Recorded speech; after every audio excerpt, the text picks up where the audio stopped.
Story time of weird shit that my sister and I would do when we were younger. One time, my sister and I were at my grandma's house, and it was around like 7 o'clock at night. And for some reason, we had a good idea to go down to the street sewer, lift up the top, and kind of see what's under it. We came prepared to do our rat business, guys. We came to the sewer with gloves, with masks, with tweezers. I don't even know what we thought we were gonna find, but we thought we were gonna go on a little treasure hunt or something. In the sewer, we have the crowbar ready to just pop it open because we're rats like that. We're opening up the sewer lid and we get a little peek of what's inside. All you just see is a rush of bugs coming out. And I'm not talking about like, oh, it's a little like cricket, it's a little this and that. Nah, it's the big water bugs that are big, like big. So we grab the lid, shut it down real quick. Normal kid would just go back home and probably just like, I don't want to play with bugs, I'm gonna forget about it. But we weren't normal kids, obviously, because we're playing in the sewer like rats. Next, we decide to make this a full-on mission.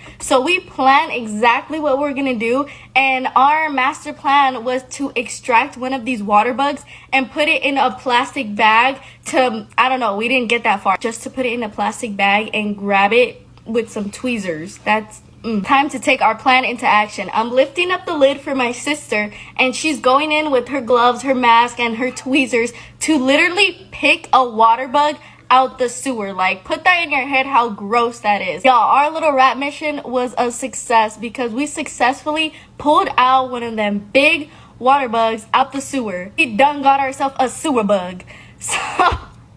So as we're getting this sewer bug into the plastic bag, we're deciding what are we gonna do with it, because it's not just for funsies. We're not just gonna pat on the back and keep it as a pet. As we're deciding what we're gonna do with the water bug, we kind of run out of time because the water bug ends up dying in this Ziploc baggie that we had put it in. Rest in peace. We're deciding what are we gonna do with the dead water bug now. We decided that we're gonna dissect this poor little water bug, but at the time it was just a sewer bug. So we're like, we take it out of the plastic bag, and it's for sure dead because it's like rolled on its back. And that day we learned what was inside these sewer bugs because we dissected it, and we were playing doctors, and we were all through the guts with the tweezers. Like, looking back on it, I'm just like, bro, you are gross. You are gross. Tell me why youth groups and Christian camps have like the most pervy, weird activities for kids to do. Kids! Before I tell the story, I just want to note that I am a Christian and I am in no way insulting the religion whatsoever, but I am coming for youth groups that make high schoolers and preteens do these weird activities because this is not okay. So freshman year of high school, I started going to this youth group with my friends, and at the beginning of every night they would always have a game that was usually on the wilder side, but one night the little like activity they made us do was literally something I'll never forget. Like, I'm still traumatized from this to this day. So they selected 3 random boys from the audience, one of which was my friend's brother, and then they made these 3 boys sit in these chairs that were like facing the audience. Then they made them take off their shoes and socks and hold an apple in their sweaty, gross boy feet. Then they picked 3 girls from the audience. Guess who one of the girls they picked for this was? Me.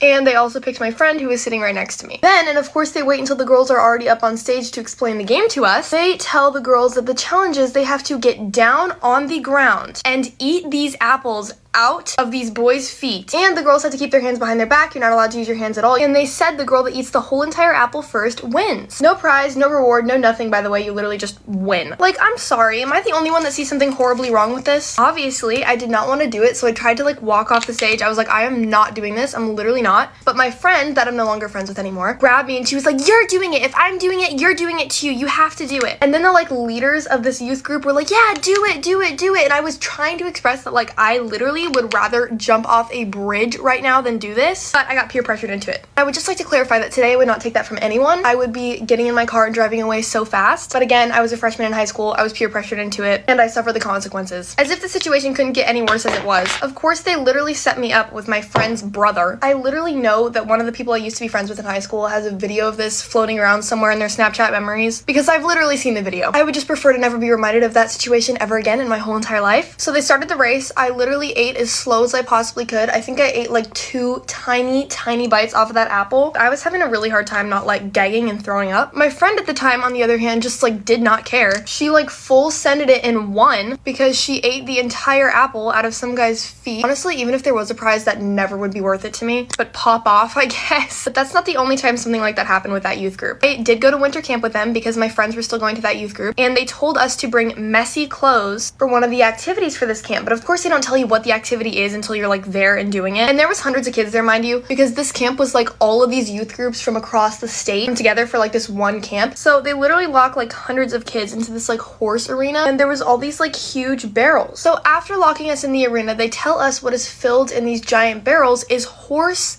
lube. And basically the game was you just had to pick up the horse lube like with your hands and just like throw as much as possible at each other. And there's no like winner, there's no prize, you just throw it at each other. And they literally told us to like you have to be a certain percentage of like soaked by the horse lube before they'll like let you out. Like, who thought of this game? Genuinely, there was so many things wrong with this. Now that I've gotten older too, I've like realized how whacked out the whole phone thing was too, where they would literally take your phone on the bus and put it in a big clear plastic bin with like everyone else's phone, and then you have no idea where it is for like the entire week you're at camp. You can't contact your family or your parents if there was an emergency, and these are literal minors that we're talking about. And I do get the whole like they wanted kids to be in the moment or whatever, but I just don't feel like taking away the phones entirely and then like hiding them for an entire week straight. Something about that just doesn't sit right with me. Let me know what you guys think. I don't know, sometimes I just feel like the Christian youth group leaders will sometimes just feel like forgetting that the youth group is Christian. Like, something just did not sit right with me, especially about that like apple foot eating thing. And I have a feeling it probably wouldn't sit right with God either. So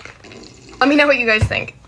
I heard it was my turn to share my experience with a boy crazy woman not being your friend.